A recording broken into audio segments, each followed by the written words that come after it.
انفرادی اعمال تھے، ان کے ذہن کے انفرادی تقاضے تھے، لیکن پھر کسی نہ کسی وقت ان کو بھی اجتماعی زندگی میں آنا پڑا۔ انسان کے لیے اجتماعی زندگی کا نظام بنایا گیا ہے۔ انسان وحشی نہیں، انسان کے اندر توحش نہیں، انسان، اس کا نام اسی لیے تجویز کیا گیا ہے کہ اس میں انس ہے، الفت ہے، محبت ہے۔ انسان یہ چاہتا ہے کہ اس کے ساتھ انسان ہو، اور انسانوں کی اجتماعی اور معاشرتی زندگی کا آغاز مرد و زن سے کیا گیا۔ مرد سے عورت کی تکمیل اور عورت کی مرد سے تکمیل، یہ ایک ایسا نظام ہے جو صرف انسانی زندگی میں اللہ کی طرف سے اختیار نہیں فرمایا گیا ہے، بلکہ پوری حیوانی زندگی اسی نظام پر مبنی ہے۔ یہ زوجین کا ایک ایسا نظام ہے جو اس کائنات میں جاری و ساری ہے، یہاں تک کہ جمادات میں بھی اور نباتات میں اور حیوانات میں۔ یہ وہ نظام ہے جو ہماری آنکھوں کے سامنے ہے۔ اور پھر انسان جس کو اشرف المخلوقات قرار دیا گیا ہے، جو بہت محترم ہے، بہت معظم ہے، جس کو اس دنیا کا کاروبار سونپا گیا ہے، اس دنیا کا وائسرائے بنایا گیا ہے، جس کو اس دنیا کا نظام چلانے کی ذمہ داری دی گئی ہے، جس کے بارے میں کہا گیا ہے کہ لقد خلقنا الانسان فی احسن تقویم، بہترین تناسب کے ساتھ ہم نے اس انسان کو وجود عطا کیا ہے، جس کے بارے میں فرمایا گیا لقد کرمنا بنی آدم، آدم کی اولاد کو ہم نے عزت دی۔ تو انسان کا ایک مقام ہے، اور یہ پوری دنیا میں تسلیم شدہ ہے، تمام قوموں میں، ملتوں میں، تہذیبوں میں، مذہبوں میں تسلیم شدہ۔ اس دنیا میں انسان کو جو حیثیت دی گئی ہے، وہ حیثیت یہ ہے کہ وہ اللہ کا وائسرا ہے، وہ بھگوان کا، وہ ایشور کا، وہ لارڈ کا، وہ گاڈ کا ریپریزنٹیٹیو ہے۔ جو اوپر والا ہے، نیچے والا اس کی ترجمانی کرتا ہے، اس کے آرڈرز کو ٹرانسلیٹ کرتا ہے، اور یہ ٹرانسلیشن صرف زبانی نہیں ہوتا ہے، ایکشن میں بھی ہوتا ہے۔ انسان اپنے مالک کا ترجمان ہے، اپنے مالک کا خلیفہ ہے، اپنے مالک کا نمائندہ ہے۔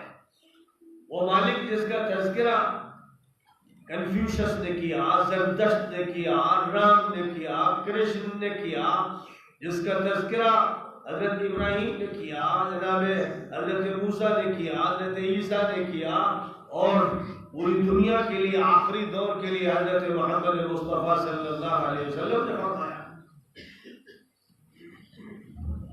یہ وہ انسان ہے جس میں سے پیغمبروں کا انتخاب کیا گیا، نبیوں کا انتخاب کیا گیا، ریفارمر کا انتخاب کیا گیا، جس کے اندر سے بڑے بڑے سنت، بڑے بڑے مہنت، بڑے صوفی، بڑے مصلح، بڑے نیک لوگ تیار ہوئے، جنہوں نے قوموں کی اصلاح۔ تو یہ انسان ایک ایسی زندگی کا متقاضی ہے جو دو سے شروع ہوتی ہے، پھر وہ بڑھتی چلی جاتی ہے۔ ایک خاندان ہوتا ہے، ایک فیملی ہوتی ہے، اور وہ فیملی دھیرے دھیرے اولاد کے ذریعے اور پھر پوتوں اور نواسیوں اور پوتیوں اور مساہرتی رشتوں کے ذریعے پھیلتا چلا جاتا ہے، بڑھتا چلا جاتا ہے۔ یہ وہ حقیقت ہے جس کو اللہ تعالیٰ نے سورۃ النساء کی شروع میں بیان فرمایا کہ ایک اور پھر دو سے ایک ایسا سلسلہ انسانی آبادی کا چلایا گیا کہ بث منہما رجالا کثیرا ونساء، بہت سے مرد اور بہت سی عورتوں کو اس دنیا میں اللہ تعالیٰ نے آباد فرما دیا، تعداد بڑھتی چلی گئی۔ اور ظاہر ہے کہ جس خدا قدوس نے زوجی اور ازدواجی نظام رکھا ہے، اس نے بیلنس بھی رکھا ہے۔ جو ریشیو پیدائش کا رکھا مردوں کے لیے، عورتوں کے لیے، لڑکوں کے لیے اور لڑکیوں کے لیے، اس میں توازن باقی رکھا گیا۔ اور کبھی کسی وقت عدم توازن کی کوئی شکل پیدا ہو تو اس کے لیے تعدد ازدواج کا ایک آپشن رکھا گیا تاکہ کبھی بھی ڈس بیلنس نہ ہو، سوسائٹی ڈس بیلنس نہ ہو، اس کا بیلنس قائم رہے۔ اور یہ وہ بیلنس ہے جس کو میزان کے لفظ سے تعبیر کیا گیا اور یہ حکم دیا گیا کہ اس بیلنس کو قائم رکھنا۔ کائنات میں ایک بیلنس ہے، یونیورس میں ایک بیلنس ہے، ورلڈ میں ایک بیلنس ہے۔ جتنی بھی چیزیں جمادات اور نباتات کے قبیل کی شمار کی جاتی ہیں ان میں ایک بیلنس خداوند قدوس نے قائم کیا ہے۔ انسانوں کے اندر بھی وہ بیلنس، وہ توازن ضروری ہے۔ جب بھی بے توازنی ہوگی تو اس کے نتیجے میں درہمی ہوگی، برہمی ہوگی، انتشار ہوگا، اور یہ انتشار فنا کی طرف اور تباہی کی طرف لے جائے گا۔ تو انسانوں کو ایک ایسی اجتماعی زندگی دی گئی جو زندگی اس بات کی متقاضی ہے کہ ان میں کوئی بڑا ہو، ان میں کوئی چھوٹا ہو، اور یہ بڑائی اور چھوٹائی عمر کے اعتبار سے ہو، علم کے اعتبار سے ہو، صلاحیتوں کے اعتبار سے ہو۔ انسانی زندگی کے جو مختلف کام ہیں، انسانوں کے لیے جو مختلف ڈپارٹمنٹس ہیں، انسانوں کی جو ضرورتیں ہیں، انسان کو کھانے کی بھی ضرورت ہے اور کپڑے کی بھی ضرورت ہے اور مکان کی بھی ضرورت ہے، اور انسان کو سواری کی بھی ضرورت ہے، تعلیم کی بھی ضرورت ہے، بہت سی چیزوں کی ضرورتیں ہیں۔ اور ظاہر ہے کہ ایک فرد تمام ضرورتوں کی کفالت نہیں کر سکتا ہے، تو کوئی طالب علم ہوگا اور کوئی معلم ہوگا اور کوئی مزدور ہوگا اور کوئی کاریگر ہوگا، اور انسان کو علاج کی بھی ضرورت ہے تو کوئی ڈاکٹر ہوگا، اور ایک انجینئر کی بھی ضرورت ہے جو چیزوں کے بارے میں نقشے تیار کرے اور ایک خاکہ تیار کرے۔ انسان کو یہ ساری ضرورتیں ہیں، جن میں چھوٹی چھوٹی ضرورتیں بھی ہیں کہ ایک جوتے کے تسمے کو ٹھیک کرنا اور کسی پھٹی ہوئی چیز کا رفو کرنا، ان چھوٹی سے چھوٹی ذمہ داریوں سے لے کر چولہے پہ چائے بنا لینا اور کھانا تیار کر لینا، ان ذمہ داریوں سے بڑھتے بڑھتے پھر تمدن کی اور سیاست کی اور معاشیات کی وہ بڑی ذمہ داریاں ہیں جن کو سنبھالے بغیر کسی انسانی معاشرے میں توازن اور بیلنس سسٹم قائم نہیں کیا جا سکتا ہے۔ اس لیے حکومت بھی ایک ضرورت ہے، ایک حاکم کا وجود ضرورت ہے، اور اسی کے ساتھ ساتھ عدالت کا وجود ایک ضرورت ہے۔ سیکورٹی کے لیے ایک ایسے انتظامیہ کا وجود کہ جو لا اینڈ آرڈر کو قائم کرے ضرورت ہے۔ یہ کسی بھی انسانی معاشرے کے لیے، گاؤں کا ہو یا شہر کا ہو یا ضلع کا ہو، جتنا معاشرہ بڑھتا چلا جائے گا ضرورت بڑھتی چلی جائے گی۔ آبادی جتنی چھوٹی ہوگی ضرورتیں کم ہوں گی، آبادی جتنی بڑھے گی ضرورتیں بڑھتی چلی جائیں گی۔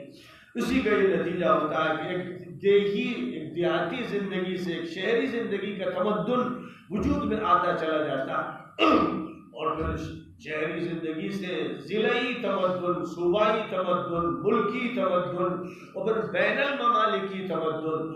اور جس تمدن کی بات کی جاتی ہے، جس سویلائزیشن کی بات ہوتی ہے، جو شہری تصور ہوتا ہے، اور ایک ایسی زندگی کا کہ جس میں لوگ مل جل کر رہیں اور سب ایک دوسرے کے حق کو پہچانے، اور سب کا جو اسپیشلائزیشن ہے وہ دوسرے کے لیے استعمال ہو۔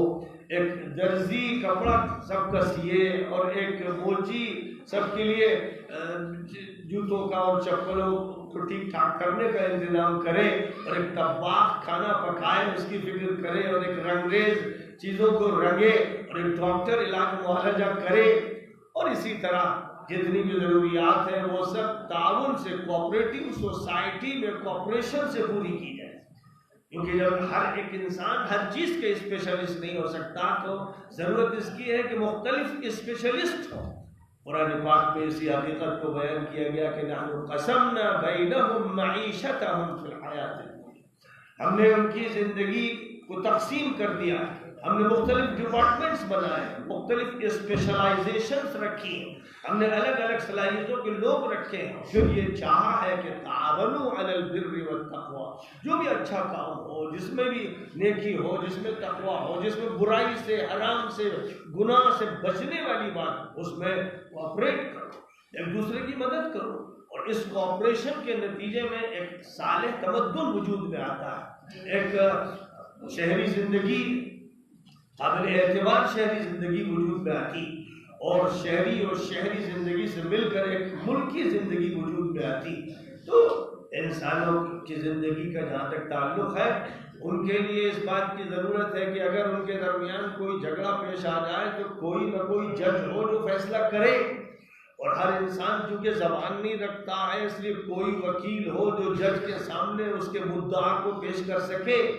اسی طرح ضرورت اس بات کی ہے کہ پورے نظم و انتظام کے لیے، پورے سسٹم کے لیے کوئی نہ کوئی حکومت ہو، اور حکومت میں کوئی سربراہ ہو جس کو وزیر اعلیٰ کہا جائے، وزیر اعظم کہا جائے، صدر جمہوریہ کہا جائے، کسی بھی نام سے اس کو یاد کیا جائے۔ کسی زمانے میں فرعون حکومت کے ذمہ دار کا لقب تھا، اور مقوقس ایک لقب تھا، اور نجاشی ایک لقب تھا، اور کسریٰ ایک لقب تھا، اور ہرقل ایک لقب تھا۔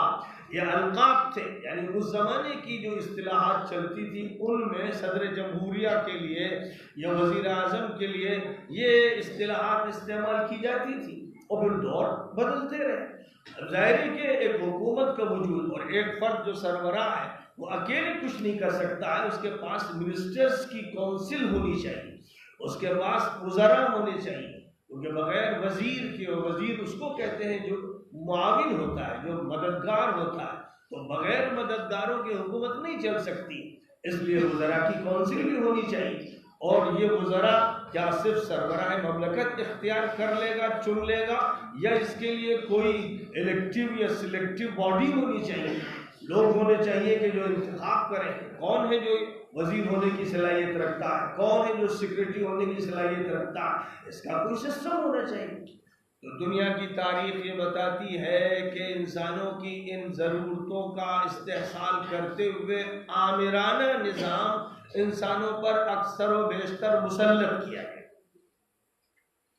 تاریخ میں جو ادوار گزرے ہیں، آدم علیہ السلام کے بعد جب تک ان کا نظام چلتا رہا، ظاہر ہے کہ ایک متوازن نظام دنیا میں قائم تھا، لیکن جب آبادی بڑھتی گئی، پھیلتی گئی، بکھرتی گئی، تو جہاں پر جو غالب آیا، جس کے ہاتھ میں طاقت تھی، بس اس نے اپنی طاقت کا استعمال کیا، تو ہر بڑے نے چھوٹے پر حملہ کیا، اور ہر بڑی مچھلی چھوٹی مچھلی کو کھاتی چلی گئی۔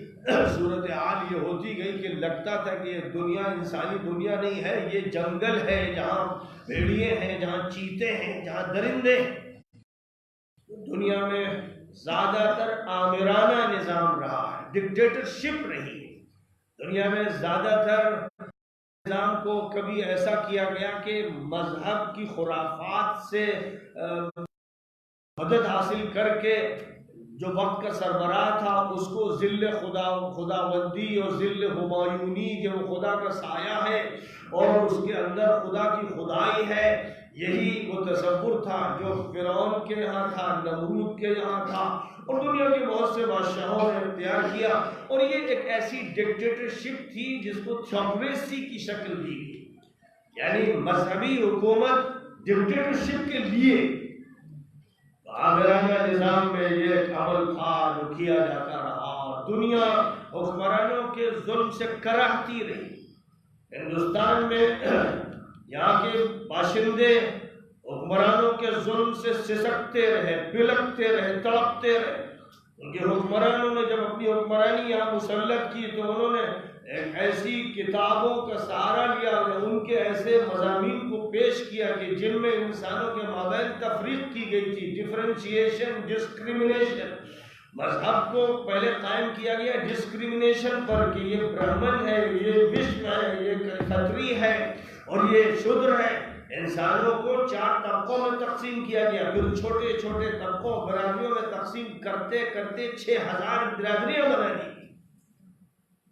تو انسانوں کے ساتھ وہ عمل ہوا جو جنگل کے درندے چوپاؤں کے ساتھ کرتے ہیں کہ جہاں کہیں پر بھی وہ حملہ کر سکے، حملہ کیا، ان کا خون چوس لیا۔ اس ہندوستان میں یہ نظام تھا۔ یہی نظام کسریٰ کے دور میں، کسروی حکومت کے دور میں، پرشین امپائر میں تھا۔ یہاں وقت کا حکمراں اپنے کو خدا کا مظہر قرار دے کر عوام کو چوستا تھا، مذہب کے راستے سے بھی اور سیاست کے راستے سے بھی۔ یہ وہ نظام تھا جو بازنطینی حکومت میں، رومن امپائر میں قائم تھا، وہاں کا حکمراں بھی اپنے کو اسی طرح پیش کرتا تھا کہ وہ خدا کا نمائندہ ہے، اور اس کے بعد پھر مذہب کا سہارا لے کر سیاست کا استحصال ہوتا تھا۔ یہی نظام دنیا کے اکثر ملکوں میں نافذ تھا۔ کبھی کبھی یونان کی سرزمین سے، گریس کی سرزمین سے ایسی فلسفی دنیا کے سامنے آئی جس میں یہ محسوس ہوا کہ منطق کا سہارا لیا جا رہا، جس میں محسوس ہوا کہ انسان کی عقل کو حکم بنایا جا رہا، جس میں محسوس ہوا کہ لوگوں کے ساتھ انصاف کرنے کے کچھ تقاضے پیش کیے جا رہے ہیں۔ یونان کی تاریخ میں افلاطون کی وہ پہلی شخصیت ہے جس نے ڈیموکریسی کا نقطۂ نظر نہ صرف یہ کہ پیش کیا، بلکہ جو کتاب لکھی اس کتاب کا نام ہی جمہوریہ، ڈیموکریسی رکھا۔ دنیا میں ڈیموکریسی کا لفظ یونانی زبان سے آیا اور اس میں اولیت افلاطون کو حاصل ہے۔ ڈیمو کے معنی عوام کے ہوتے ہیں، پبلک، اور کریسی کے معنی حکومت کے ہوتے ہیں۔ جو ڈیموکریسی عوام کی حکومت، government of public, government of people, تو یہ وہ تصور ہے جو اس نے پیش کیا، لیکن وہ اتنا بددل تھا، اتنا مبہم تھا، اتنا تشنا تھا کہ اس کے نتیجے میں نہ یونان میں جمہوریت قائم ہو سکی اور نہ یورپ میں ہو سکی اور نہ دنیا کے دوسرے ملکوں میں ہو سکی، بلکہ آمرانہ بادشاہت کی چکی میں عوام امریکہ میں پیسے جاتے رہے، یورپ میں پیسے جاتے رہے، اور دنیا کے اکثر خطوں کا یہی حال تھا۔ دنیا میں پہلی مرتبہ، پوری تاریخ انسانی میں پہلی مرتبہ جس شخصیت نے ایک جمہوری، شورائی، دستوری، عوامی اور وہ ذات رسالت آپ حضرت محمد صلی اللہ علیہ وسلم کی شخصیت ہے۔ اللہ تعالیٰ نے چونکہ آپ کو خاتم النبیین بنایا، یعنی آپ کو دنیا کے لیے آخری ریفارمر بنایا، پروفٹ بنایا، میسنجر بنایا، آپ کے ذریعے سے میسج پوری دنیا کے لیے طے فرمائے گئے، آپ پر اللہ کی طرف سے وحی آئی، یعنی خداوند قدوس نے جو اس سنسار کا مالک ہے، آکاش جس کا ہے، دھرتی اس کی ہے، انسان اس کے ہے، ہر چیز اس کی ہے، اور اسی کی نمائندگی کے لیے وہ کسی نہ کسی انسان کو تیار کرتا ہے، اس کو ریفارمر بنا دیتا ہے، اس کو پروفٹ بنا دیتا ہے، اس سے کام لیتا ہے۔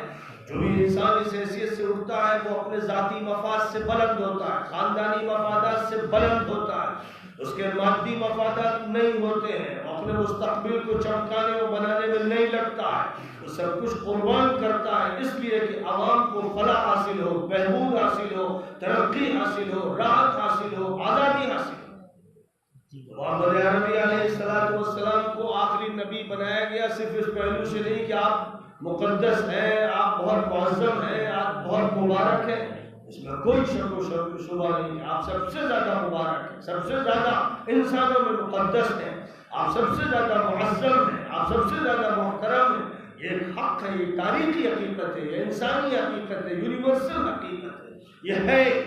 لیکن آخری نبی حضرت محمد صلی اللہ علیہ وسلم اس دنیا میں اٹھائے گئے جو غلامی کی تھی، جکڑیوں، جس کو بیڑیاں پہنا دی گئی تھی، ہتھکڑیوں پہنا دی گئی تھی، جس کی گردنوں میں توق ڈال دیے گئے تھے، اس انسانیت کے درمیان، مظلوم انسانیت کے درمیان آپ کو اس لیے اٹھایا گیا تھا کہ آپ حریت کی صدا لگائیں، آزادی کا نعرہ لگائیں، اور آزادی کا لائحہ عمل دیں، اور آزادی کا قانون دیں، اور آزادی کا دستور دیں، اور مظلوم انسانیت کو ظالموں کے پنجوں سے آزاد کرائیں، ان کی ہتھکڑیاں توڑ دیں، ان کی بیڑیاں توڑ دیں، ان کے توق توڑ دیں، اس لیے اٹھایا گیا۔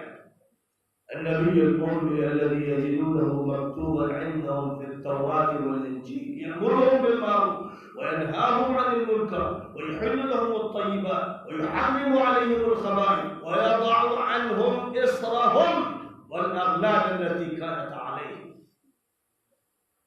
اسلام آزادی کی تحریک تھی، ہے اور رہے گی۔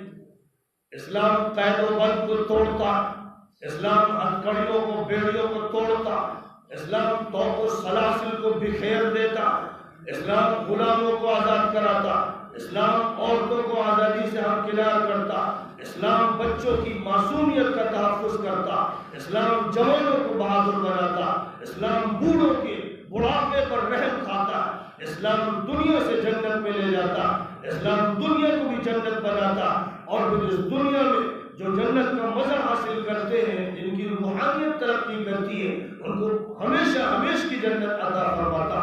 اسلام اس لیے ہے، اسلام کا تعارف طور پر کرایا جاتا، جس طرح عراق پورا کا پورا اسلام کے حلقے میں داخل ہوا، سیریا داخل ہوا، ایران داخل ہوا، مصر داخل ہوا، لیبیا اور تیونس داخل ہوا، اور الجزائر اور مراکش داخل ہوا، اسی طرح بقیہ ممالک بھی داخل ہوتے۔ اگر وہی صدا لگائی جاتی جو ربعی ابن عامر نے، جو غلام رسول تھا، رسول کا ایک صحابی اور رسول کا ایک غلام، جو پرشین امپائر، جو اس وقت کی آدھی دنیا پر حکومت کرنے والی تھی، یوں سمجھیے جیسے سوویت یونین تھی، ایک طرف امریکہ اور ایک طرف سوویت یونین، وہ سوویت یونین کے چیف آف آرمی سٹاف کے سامنے کھڑا ہوا تھا، اور جب اس نے اس کو دیکھ کر کے چھوٹا سا قد ہے، دبلا پتلا سا یہ آدمی ہے، کپڑے بھی اس کے معمولی ہیں، مذاق اڑاتے ہوئے کہا کہ کیوں آئے؟ تو وہ تھا ربیع ابن عامر، غلام رسول، ایک صحابی جو بہت بڑے صحابہ میں شمار نہیں ہوتا، وہ تھا جس نے کہا تھا اللہ تعالی لنخرج من شاء من عبادة العباد إلى عبادة الله وحده ومن ضيق الدنيا إلى ساعتها ومن جور الأديان إلى عدل الإسلام۔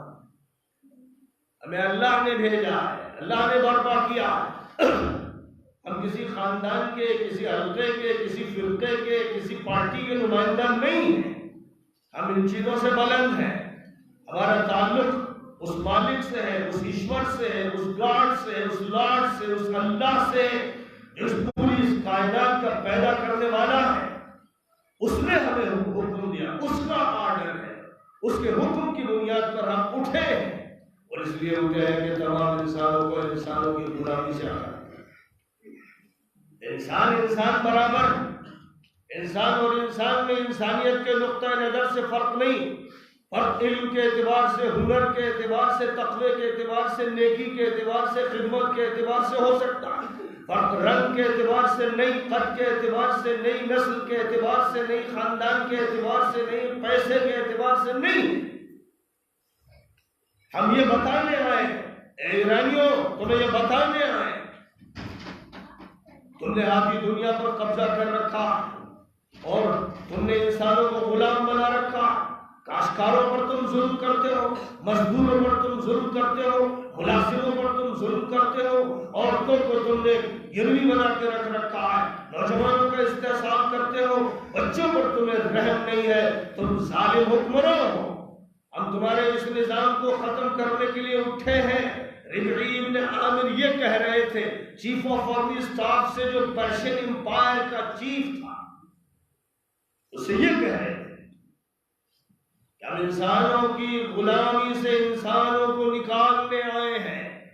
حکومت کا مطلب غلامی، محکومیت، مظلومیت۔ لوگ یہ سمجھے کہ بس یہ مالک ہے، یہ آقا ہے، جس طرح چاہے استعمال کرے، جو چاہے اجرت دے، بھوکا رکھے، ننگا رکھے، یہ اس کا حق ہے۔ دنیا کو یہ آمرانہ نظام پڑھایا گیا تھا، ڈکٹیٹرشپ پڑھائی گئی تھی، ظالمانہ حکومتیں پیش کی گئی تھی۔ جو حاکم بنتا تھا وہ موتیوں سے اور نہایت قیمتی پتھروں سے تیار کیے ہوئے تخت پر بیٹھ کر اپنی شہنشاہی دکھاتا تھا، وہ فرمان دیتا تھا، جس کی چاہے گردن اڑوا دے، جس کو چاہے جیل بھیج دے، جس کی چمڑی چاہے ادھڑوا لے۔ وہ وقت کا ظالم اور فرعون اور ستمگر اور ایک ایسا بدماش حکمراں ہوتا تھا کہ عوام تڑپتے تھے، کلستے تھے، گھروں میں عورتیں روتی تھیں، اور جوان یہ سمجھتے تھے کہ نہ معلوم کب ہم بھیٹ چڑھا دیے جائیں گے۔ یہ وہ تھا نظام، اور پوری دنیا میں وہ نظام چل رہا تھا۔ جو بات ربیع ابن عامر پرشین امپائر کے چیف سے کہہ رہا تھا، وہی بات ابو عبیدہ ابن الجراح اور خالد بن الولید اور دیگر حضرات رومن امپائر کے سامنے کہہ رہے تھے، ہرقل سے گویا کہ کہہ رہے تھے۔ وہی بات تھی جو مصر میں کہی گئی، اور یہاں تک کہ مراکش اسپین میں کہی گئی، وہی بات ہندوستان میں کہی گئی۔ جب وہاں سے اللہ کے بندے اس ملک میں آئے تو انہوں نے بھی کہا کہ نو ڈسکریمنیشن، کوئی تفریق نہیں ہوگی، کوئی امتیاز نہیں ہوگا، کوئی برہمن رہے، کوئی ویش رہے، کوئی کھتری رہے، کوئی شودر ہوگا، کوئی شودر ہو، یہ نہیں چلے گا۔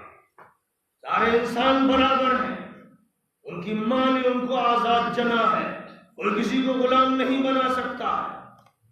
عورتیں آزاد ہیں، مرد آزاد ہیں، بچے آزاد ہیں، ان کی آزادی کو سلب نہیں کیا جا سکتا ہے۔ یہ وہ نعرہ ہے جو اسلام کی طرف سے دنیا میں لگایا گیا ہے، یہ وہ پیغام تھا، یہ وہ میسج تھا، یہ وہ ایکشن تھا، بلکہ ایکشن پلان تھا، جس کی وجہ سے دنیا کی قوموں نے اس کا استقبال کیا۔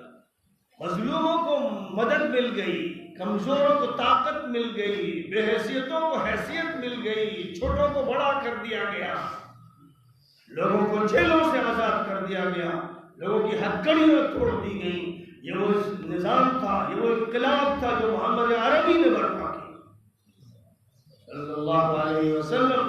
اس نظام کا یہ نتیجہ تھا کہ جہاں وہ گئے وہاں کوئی فساد نہیں ہوا، ان کو لڑنا پڑا ڈکیتوں سے، مجرموں سے، ظالموں سے، حکمرانوں سے، طاغیوں سے، باغیوں سے لڑنا پڑا، اور عوام، تمام کے تمام عوام نے ان کے پیر چومے، ان کے ماتھوں کو بوسہ دیا، ان کی بلائیں لی، کیونکہ وہ رحمت کے فرشتے بن کر پہنچے۔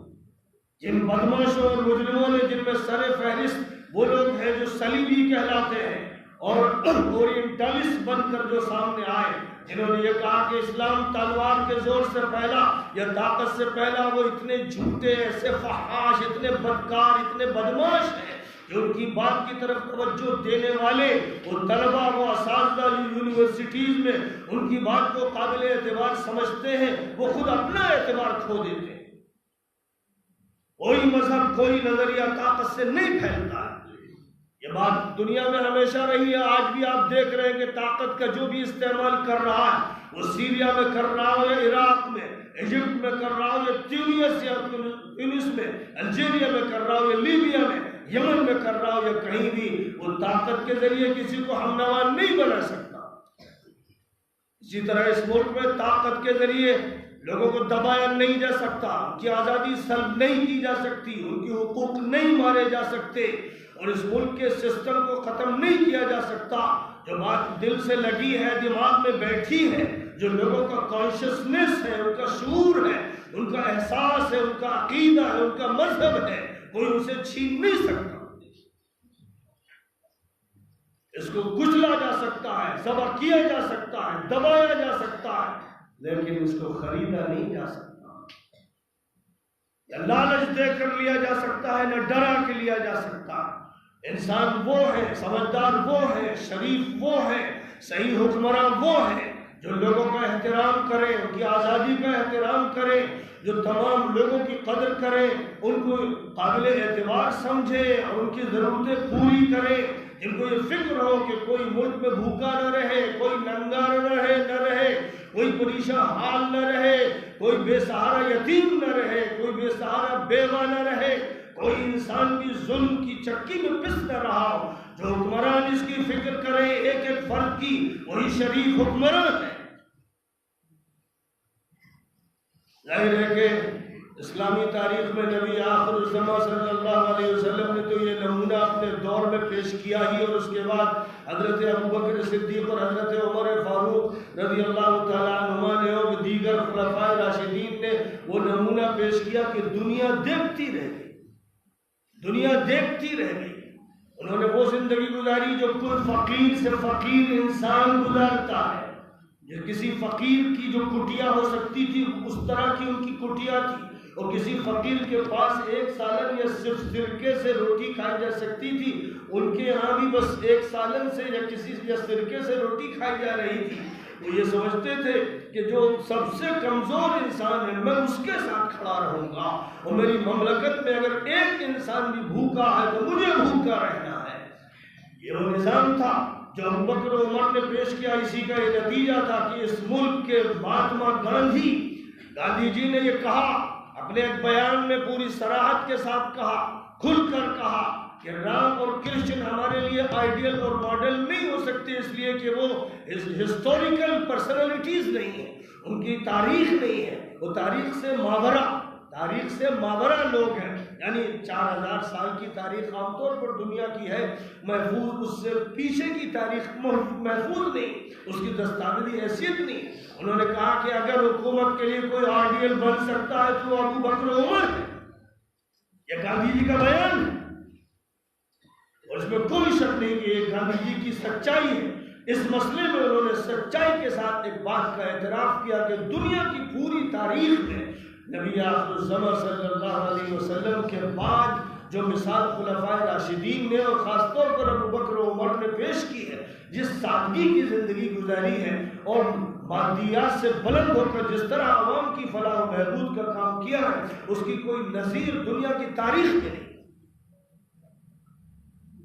گاندھی جی کو اگر یہ ملک مانتا ہے تو چاہیے کہ ابو بکر کے اور عمر کے نظام کو اس ملک میں چلایا جائے۔ جو لوگ گاندھی کو مانتے ہیں ان کو یہ بھی جاننا چاہیے یہ گاندھی جی کا بیان ہے اور یہ ایک ہسٹوریکل فیکٹ ہے، یہ کوئی خیال نہیں ہے، محض کوئی خوش فہمی نہیں ہے، بلکہ ایک حقیقت ہے جس حقیقت کا اظہار ہونا چاہیے۔ بہرحال اسلام آزادی کے لیے اٹھا تھا اور پھر وہ جس ملک میں گیا اس نے وہاں آزادی کا بالکل بجا دیا، اس نے لوگوں کو آزاد کیا۔ تاریخ میں یہ محفوظ ہے کہ محمد القاسم جب اس ملک کے علاقے سندھ میں آئے اور انہوں نے یہاں پر آ کر حکومت کی اور اس کے بعد بنی امیہ کے مظالم کی وجہ سے انہیں واپس جانا پڑا، تو اس ملک کے سندھ کے علاقے کے ہندوؤں نے ان کی مورتیاں بنا کر پوجا کی۔ انہیں ایسا لگا کہ یہ انسان ایک دیوتا ہے، اس کے اخلاق، اس کا انصاف، وہ ایک ایسا انسان تھا جو حضور کا صحابی نہیں تابعی تھا، یعنی صحابی کا تابعی تھا، بعد کے دور کا انسان تھا، لیکن اس نے بھی اپنے اندر جو اخلاق اختیار کیے، جو کیریکٹر اس کا تھا، اس کیریکٹر نے یہاں کی آبادی کو اتنا متاثر کیا کہ وہ جا رہا تھا تو لوگ غم سے رو رہے تھے۔ سمرقند کو جب فتح کیا گیا اور دعوت پہلے نہیں دی گئی اور بس پہل کر دی گئی، حملہ کر دیا گیا، تو وہاں کے بعض لوگوں نے کہا کہ اسلام کے خلاف ہی عمل کیا گیا ہے، مسلمانوں کی فوج نے زیادتی کی ہے، ان کو پہلے دعوت پیش کرنی چاہیے تھی کہ یہ سسٹم ہے۔ وہ جانتے تھے کہ مختلف شہر اور علاقے کس طرح فتح ہوئے اور انہوں نے یہاں پر جو کارروائی کی وہ صحیح نہیں کی۔ جو طے کیا گیا کہ ایک ڈپوٹیشن بھیجا جائے، دمشق بھیجا جائے۔ عمر ابن عبدالعزیز کی حکومت کا دور تھا، جو ایک خلیفہ راشد تھے، تو ایک ڈپوٹیشن بھیجا گیا اور جس وقت وہ پہنچا، ایک فرد ایک نمائندے کی حیثیت سے بھیجا گیا، جس وقت وہ دمشق پہنچا اور اس نے پوچھا لوگوں سے، اتفاق کی بات کہ اسی محلے میں پہنچ گیا تھا جہاں عمر ابن عبدالعزیز رہتے تھے، اس نے پوچھا لوگوں سے کہ آپ کے امیر المومنین، آپ کے وزیر اعظم، آپ کے صدر جمہوریہ کہاں رہتے ہیں، ان کا محل کہاں ہے؟ تو ایک شخص نے اشارہ کیا کہ وہ دیکھ لو اس شخص کو جو اپنے گھر پر مٹی پوت رہا ہے، یہی ہے ہمارا امیر المومنین۔ وہ حیران، وہ سمجھنے لگا یہ مذاق اڑا رہا ہے، سنجیدگی سے کہا کہ آپ جائیں ان کے پاس۔ اب یہ شخص وہاں پہنچا تو وہ اپنے گھر پر مٹی سے، کیونکہ کچا مکان اور کچے مکان پر کہیں مٹی جڑ گئی تھی، لوگ مٹی سے پوت رہے تھے، یعنی چونے سے بھی پتائی نہیں ہو رہی تھی۔ آج کل کے پینٹس تو وہاں تھے ہی نہیں۔ تو جب یہ شخص پہنچا، میں سمرقند سے حاصل ہوا ہوں، ایک درخواست لائے، فوراً وہاں سے ہٹے، ہاتھ دھوئے، مٹی لگی تھی ہاتھوں میں، ہاتھ دھوئے، کیا لائے۔ اب اس کے بعد جو پرچہ پڑھا تو یہ تھا کہ آپ کی فوج سمرقند میں بغیر اس کے کہ پہلے بات کرتی داخل ہو گئی اور کارروائی اس نے کر دی ہے۔ اور اس کے بعد ایک پرچہ طلب کیا۔ حضرت عمر ابن عبدالعزیز کے زمانے میں کاغذ کی بڑی شارٹیج تھی، اس لیے وہ کاغذ کے چھوٹے پرزے استعمال کرتے تھے، بڑے بڑے صفحات نہیں۔ اور پھر یہ کہ اس میں بھی اسراف ہوتا ہے کہ ایک بڑا سا کاغذ میں ایک سطر لکھی اور دے دیا، یہ اسراف ہے۔ جیسے وضو کے پانی میں اگر نہر کے کنارے بھی آپ بیٹھ کر اس کا استعمال کر رہے ہیں تو اسراف ہے، اگر آپ 3 مرتبہ سے زیادہ اس کا استعمال کر رہے ہیں۔ وہاں بھی جہاں پانی ہی پانی اور پلٹ کر وہ پانی دریا میں جا رہا ہے، وہ بھی ایک اسراف ہے۔ ایک چھوٹا سا ٹکڑا دیا اور اس ٹکڑے میں لکھ دیا، جو چیف کمانڈر تھے مسلم فوج کے سمرقند میں داخل ہوئے تھے، ان کو لکھا کہ جیسے ہی یہ پرچہ میرا تمہیں ملے فوراً سمرقند خالی کر دو، فوجیں واپس باہر نکالو۔ پہلے انہیں دعوت دو، دعوت قبول نہ کریں تب پھر بات کرنا کہ ٹیکس ہوتا ہے نامینل آپ دیں اور ہمیں آگے بڑھنے دیں۔ وہ بھی اگر منظور نہیں ہے اور ضد ہے تو جو حکمراں طبقہ ہے ظلم کر رہا ہے اور عوام کو مستفید نہیں ہونے دے رہا ہے اس سے مقابلہ کیا جائے۔ یہ چھوٹا سا پرچہ لے کر وہ حیران تھا کہ چھوٹا سا کاغذ کا پرچہ یہ کیا کرے گا، لیکن جس وقت یہ پرچہ لے کر وہ سمرقند پہنچا اور اس وقت کے چیف کمانڈر کو پرچہ تھمایا تو وہ کام چیف کمانڈر کام گیا کہ امیر المومنین کا یہ خط آیا ہے، اور اس کے بعد فوراً آرڈر دیے کہ ہماری فوج سمرقند خالی کر دے۔ سمرقند جیسا خوبصورت شہر ان کے ہاتھ میں آیا تھا تو کیا لوگ اپنی حاصل کی ہوئی ملکیتوں کو چھوڑ دیتے؟ لیکن ایک آرڈر ہوا اور ساری فوج سب کچھ چھوڑ کر باہر نکلنے۔ جس وقت یہ فوج سارا شہر چھوڑ کر باہر نکل رہی تھی تو عوام ہزاروں لاکھوں کی تعداد میں روتے ہوئے اس کے پیچھے جا رہے تھے کہ ہمیں آپ ہی منظور ہے۔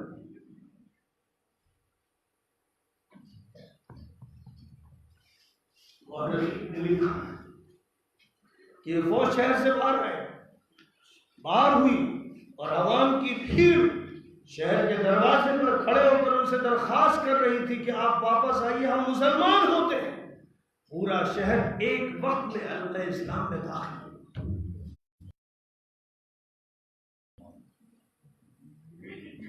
اسلام کی وہ روشن تاریخ ہے جس کو صحیح طور پر پیش نہیں کیا گیا اور اس کو ڈسٹارٹ کر دیا جاتا ہے۔ کبھی پیش کرنے میں غلطی کی جاتی ہے، کبھی ایسا ٹکراؤ اختیار کر لیا جاتا ہے جس میں عوام سے لڑنے لگتے ہیں۔ تو یہ اسلام نہیں ہوتا۔ اسلام پوری انسانیت کے لیے، اسلام تمام طبقات کے لیے، اسلام کالوں کے لیے اور گوروں کے لیے، اسلام یورپینز کے لیے اور ایشینز کے لیے، دنیا کے تمام بر اعظم میں بسنے والے انسانوں کے لیے یہ خدا کا ہدیہ ہے، تحفہ ہے، نعمت ہے۔ سب اس کے حقدار ہیں۔ جب اس کو تمام انسانوں کے سامنے پیش کیا جائے گا اور جب جب پیش کیا گیا تو اس کے وہ نتائج سامنے آئے جو آپ نے ابھی سمرقند میں دیکھے، اور جب جب عمل اس کے تو مشکلیں بڑھتی گئی، علاج ناپید ہوتا چلا گیا، کیونکہ جو اصل مشن ہے جس کو قرآن پاک میں صاف الفاظ میں بیان کر دیا گیا، کنتم خیر امۃ اخرجت للناس، پوری انسانیت کے لیے تم کو یہ مسلمانوں برپا کیا گیا ہے، تیار کیا گیا ہے، نکال انسانیت کے لیے، ہیومینٹی کے لیے، مانوتا کے لیے، مینکائنڈ کے لیے۔ تمہیں صرف قوم کا کام نہیں دیا۔ پاکستان قومیت کی بنیاد پر بنا، آج تک اس میں برکت پیدا نہیں ہوئی۔ وہ اسلام کی بنیاد پر نہیں بنا، نعرے اسلام کے لگائے گئے، لیکن دو قومی نظریے کے بنیاد پر بنا۔ ہم اس کو نہیں مانتے۔ ہمارا یہ کہنا ہے کہ انسانیت ہے، مانوتا اصل ہے، اور جو ہم یہ کہہ رہے ہیں، کیا ہر ہندو نہیں جانتا کہ ویدوں میں یہی لکھا ہے، گیتا یہی کہتی ہے، اپنشد یہی کہتی ہے، قرآن یہی کہتے ہیں، اور یہی ہے جس کا اعلان قرآن کرتا ہے اور بائبل بھی کرتی ہے۔ اگر یہودی اندھا نہ ہو اور عیسائی صلیبی نہ بنے اور دنیا کے مختلف لوگ شیطانی میسیجز قبول نہ کرے تو پوری دنیا انسانیت کو سب سے زیادہ سر کا تاج بنائے گی۔ مسئلہ انسانیت کا ہے، سن لیں اس ملک کے حکمران، مسئلہ اقلیت اور اکثریت کا نہیں ہے، مسئلہ مسلمان اور غیر مسلم کا نہیں ہے۔ اگر وہ یہ مان کے چلتے ہیں کہ اکثریت اور اقلیت کا اور مذہبوں کے بھید بھاؤ کا مسئلہ ہے تو ویدوں کے منکر ہیں، گیتا کے منکر ہیں۔ اس کا مطلب وہ بھگوان کو نہیں مانتے، ایشور کو نہیں مانتے، پرانوں کو نہیں مانتے، اپنشد کو نہیں مانتے، وہ منکر ہیں، ظالم ہیں۔ جو انسان بھی صحیح مذہب کو مانتا ہے وہ پہلے انسانیت کو مانتا ہے، انسانیت نہیں تو مذہب نہیں، اور انسانیت تفریق نہیں کرتی۔ پیشے اور پیشے میں، رنگ اور رنگ میں، نسل اور نسل میں، مذہب اور مذہب میں، اور مالی اعتبار سے چھوٹے بڑے میں تفریق نہیں کرتی۔ ساتھیوں، دوستوں، طالب علموں، آج جمہوریت کا دن منایا جا رہا ہے اور مجھے مجھے اس بات کی خوشی ہے کہ آج ایک تحریک اس ملک میں شروع ہوئی ہے جس تحریک کو طلبہ نے سنبھالا ہے اور اس میں طالبات بھی شریک ہو گئی. ملک کی تاریخ میں جد و جہد آزادی میں بھی یہ رنگ نظر نہیں آیا تھا جو اس وقت نظر آ رہا ہے. جو لوگ اس کو بدنام کرتے ہیں، اس پر الزام لگاتے ہیں، اس کو دوسرے معنی پہناتے ہیں، ان کو گریبان میں منہ ڈال کر دیکھنا چاہیے، اپنے سینے کے اندر منہ ڈال کر پوچھنا چاہیے کہ اگر وہ رام کو مانتے ہیں تو کیا رام کا یہی کہنا تھا؟ اگر وہ بھگوان کو مانتے ہیں تو کیا بھگوان یہی کہتا ہے؟ اگر وہ ایشور کو مانتے ہیں تو کیا ایشور یہی پڑھاتا ہے؟ اگر وہ مسلمان ہے تو پوچھے کہ قرآن یہی کہہ رہا ہے، حضور کی حدیثیں یہی کہہ رہی ہیں. سارے انسان ایک خاندان، ایک ایشور، ایک لاڈ، ایک گاڈ، ایک اللہ، ایک باپ بھی ہے، ایک ہے، ماں بھی ایک ہے. سب جان کر اس سے مل جاتے ہیں، سب آدم کی اولاد، سب حوا کی اولاد. لہذا ایک پریوار کے لوگوں میں اقلیت اور اکثریت اور یہ اور وہ کے کیا معنی؟ اسلام کبھی بھی کسی مذہب کی بنیاد پر ظلم کی اجازت نہیں دیتا. جو لوگ اسلام یہ کہتا ہے کہ جو دوسرے مذہب کے لوگ ہیں انہیں مارو، وہ جھوٹے ہیں، مکار ہیں، دشمن ہیں، شیطان ہیں، وقت کے ابلیس ہیں. جو یہ کہتے اسلام نے جو سبق پڑھایا وہ سبق انسانیت کا پڑھایا. یا ایھا الناس انا خلقناکم من ذکر وانثى وجعلناکم شعوبا وقبائل لتعارفوا ان اکرمکم عند اللہ اتقاکم. اے انسانوں، ہم نے تم کو ایک ماں باپ سے پیدا کیا، مختلف علاقوں میں، خاندانوں میں تم کو رکھا اس لیے کہ ایک دوسرے کو پہچانو. یہ خداوند قدوس کی قدرت ہے کہ کسی کو ایسا اور کسی کو ویسا بنایا، سگے بھائی رکھا. یہ فرق اس لیے ہے کہ ایک دوسرے کو پہچان سکو. ایسا نہ ہو کہ کسی کتاب کے ایڈیشن کی طرح یہ پتہ ہی نہ چلے کہ یہ کس کی کتاب ہے، وہ کس کی کتاب. کسی جوتے اور چپل کے بارے میں معلوم ہی نہ ہو کہ یہ کس کا جوتا اور کس کی چپل ہے. اس لیے رنگا رنگی رکھی گئی، بو قلمونی رکھی گئی یہ پہچان کے لیے. اور یہ فرمایا گیا کہ تم میں سب سے زیادہ عزت والا وہ ہے جو سب سے زیادہ اپنے بھگوان، اپنے ایشور کا خیال کرتا ہے، اس کا لحاظ کرتا ہے. قرآن کھل کر یہ بات کر رہا ہے. نبی نے یہی کہا. اور میں نے آپ کو بتایا کہ نبی کے نمائندے جس ملک میں بھی گئے اس دعوت کو لے کر یہ بات کہنے کے لیے گئے، وہاں پر 100% عوام نے ان کا استقبال کیا.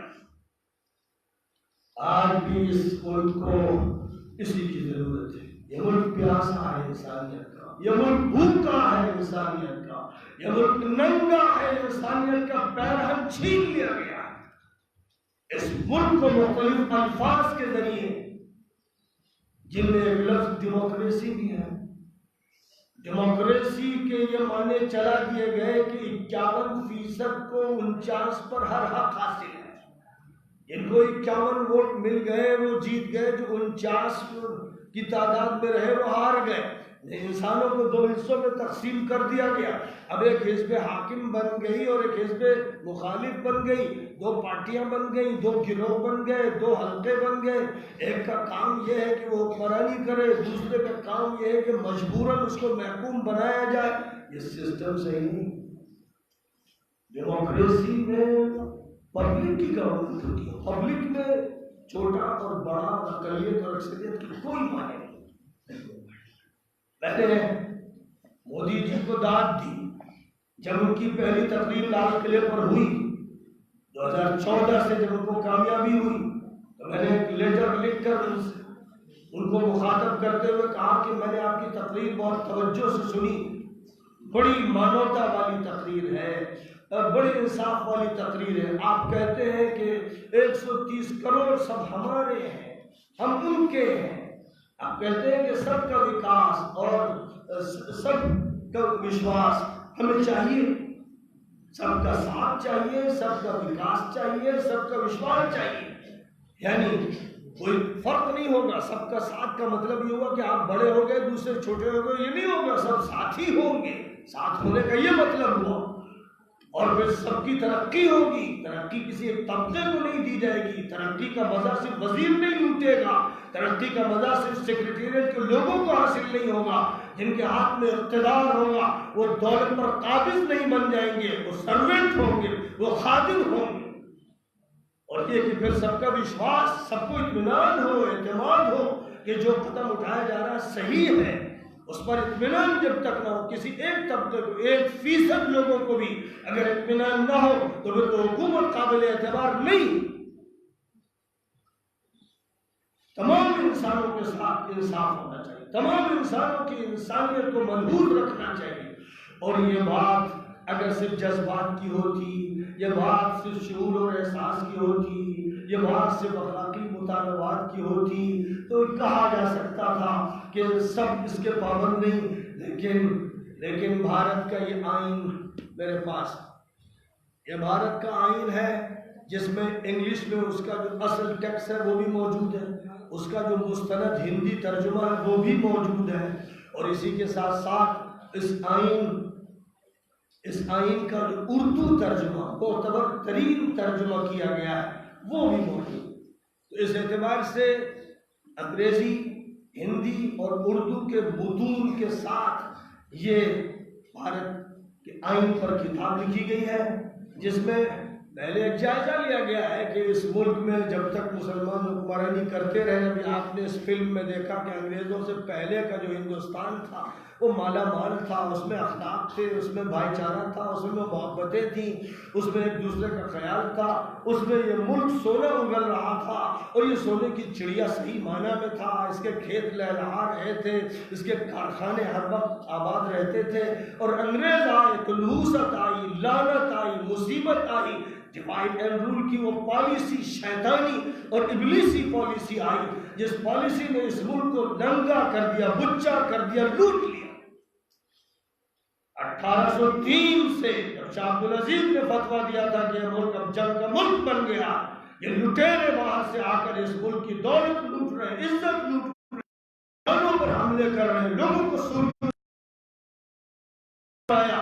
جس وقت شاہ عبدالعزیز نے جو دلی میں بیٹھے ہوئے تھے، روحانی گدی پہ وہ بیٹھے ہوئے تھے، اور جب انہوں نے اعلان کیا تو پورے ملک میں ایک آگ لگ گئی. انقلاب، اور وہ انقلاب ہے جس انقلاب کی سب سے زیادہ سربراہی قیادت حضرت سید احمد شہید رحمۃ اللہ علیہ نے کی، جو حضرت شاہ عبدالعزیز کے شاگرد تھے، خلیفہ تھے، نمائندہ تھے. انہوں نے اس ملک کے لیے سب سے طاقتور تحریک چلائی اور افغانستان سے کشمیر تک داخل ہوئے. ان کا ارادہ تھا کہ کشمیر سے آگے بڑھ کر اس ملک کو انگریزوں کے اقتدار سے آزاد کرانا، لیکن وہ شہید ہو. نہ کسی کے دباؤ میں آئے، نہ کسی کی لالچ سے متاثر ہوئے. انہوں نے اپنی جان کی قربانی دے دی، ان کے ساتھیوں نے قربانیاں دے دی، لیکن ان کا جو جلایا ہوا چراغ تھا جلتا رہا، دیے جلتے رہے، مشعلیں روشن ہوئی. انہی کی وہ تحریک تھی جس تحریک کو مولانا امداد اللہ لے کے چلے، مولانا قاسم نانوتوی لے کے چلے، مولانا رشید احمد گنگوہی لے کے چلے، اور بڑے بڑے افکار اس ملک کی بڑی بڑی شخصیتیں لے کر چلی.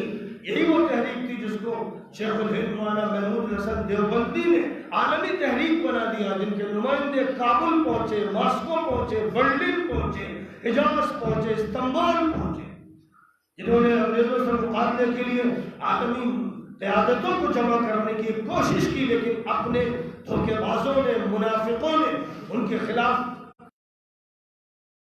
کی کہ ان کو حجاز میں گرفتار کر لیا گیا، اور گرفتار مسلمانوں نے کرایا، مجرموں نے کرایا. لیکن شیخ الہند گرفتار ہو کر 2.5 سال جیل میں رہ کر مالٹا کے جزیرے میں رہ کر اس ملک میں جب آئے تو ایسا نہیں ہوا کہ وہ تھک گئے ہوں اور ہار گئے ہوں. جب ان کا جسم زار و نزار تھا، ہڈیاں پگھل رہی تھیں، اور ان کا حال یہ تھا کہ اب وہ ٹھیک سے بیٹھ نہیں سکتے تھے، چارپائی پہ لے جائے جا رہے تھے، اس پر بھی مصر تھے کہ مجھے لے چلو. مجھے معلوم ہوا کہ علی گڑھ میں جو سیاست چل رہی ہے سر سید کے نقطۂ نظر کی بنیاد پر وہ سیاست انگریزوں کی تابعداری پر مبنی ہے.